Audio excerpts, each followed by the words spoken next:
Allez, on plonge dans ce paradoxe fascinant qui est au cœur des marchés financiers. Comment est-ce possible? Deux experts, les mêmes données, mais des conclusions totalement opposées. L'un dit « achetez », l'autre « vendez tout de suite ». Le grand écart. En fait, la réponse est assez simple. Une bonne histoire bat toujours les données brutes. Ce conflit vient de deux façons de penser.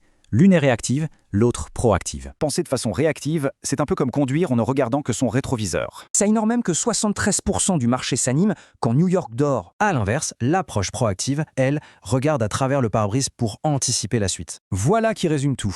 Réagir aux chiffres ou anticiper l'histoire qui se dessine. Le point clé, c'est ça. Derrière les chiffres, il y a de la psychologie humaine. Et pour voir ça en action, prenons l'acteur le plus puissant du marché, la Fed. La Fed baisse ses taux. L'analyste réactif voit ce chiffre. Point final. Mais le proactif, lui, va chercher plus loin. Et il voit que le vote a été très partagé. Un tel score, ça signale une fissure dans le discours officiel. Une brèche s'ouvre. Et en finance, une histoire crue par assez de monde finit par devenir la réalité. Ce qui nous ramène à notre point de départ. Cet écart énorme de 55 points. Le modèle réactif, lui, ne se nourrit que de mauvaises nouvelles du passé.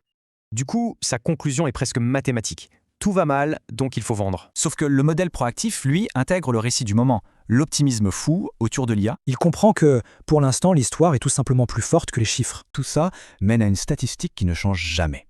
80% des traders perdent de l'argent. Franchement, si avoir plus de données était la solution, ce chiffre aurait déjà bougé. Non, aujourd'hui, le vrai avantage a changé de camp. C'est le jugement, l'interprétation humaine. La vraie compétence, c'est de décoder quelle histoire est en train de gagner les esprits.